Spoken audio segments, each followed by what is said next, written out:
I think it's a difficult one to swallow in terms of how it ended. I really wanted to go all the way and deliver that 6th MLS Cup. But I'm sure it'll only be a matter of time before that comes back. There's a great group of players in that dressing room.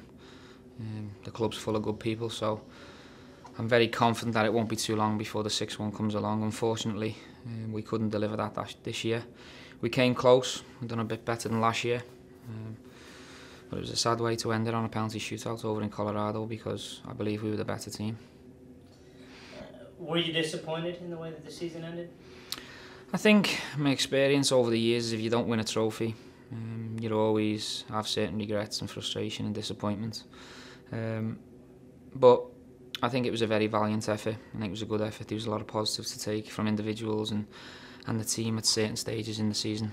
I think this team can certainly learn where it went wrong and definitely go better next year and put up a stronger challenge. But of course, if you don't get anything from a season of hard work, it's always that little bit frustrating. When you look back at your time in Los Angeles, what do you think that you'll remember most? I'll remember it all. It's been a fantastic life experience for me. I was at Liverpool for a very, very long time and I was very comfortable there. I was almost like a piece of furniture because I'd been there that long, and to accept this challenge and come here for 17, 18 months as it's been, it was a big decision from me. But I've got no regrets. I've loved the experience. I've met some incredible people on and off the pitch.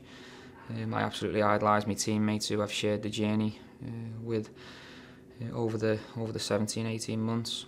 I've learnt a lot of the coaches and off my teammates, and I'll certainly use that for myself moving forward, because although I'm going back to England to live, it's certainly not the end of me in football terms. I've got a lot of things to consider over the coming weeks and months, and I'm sure I'll be back involved in the game somewhere down the line. But I've loved the experience. I'd like to say a huge thank you to Phil Anschutz and Dan Beckerman and Chris Klein and all the people that gave me this opportunity. I'd like to say a huge thank you to the MLS, Don Garber, who also helped make it happen. The supporters who've backed me since I've been here. Every ground I went to, home or away, there was always people there to support me. My teammates, obviously, were most important, who were next to me and have gone through the battle with me.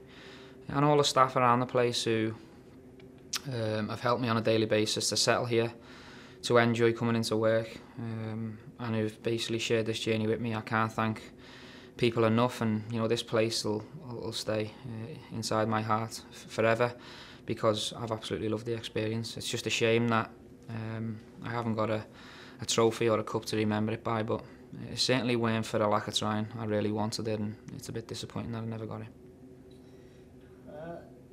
That said, what will you do next? I've got options. I've got options on the pitch, off the pitch.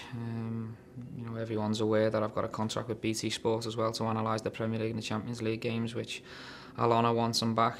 But I've got a bit of thinking to do over the next 2-3 weeks. I'm not ready to make a decision or finalise anything that I'm going to be doing moving forward. What I will say is I'm going home to spend some time with my family and basically go over my options and decide which is the best next challenge for me.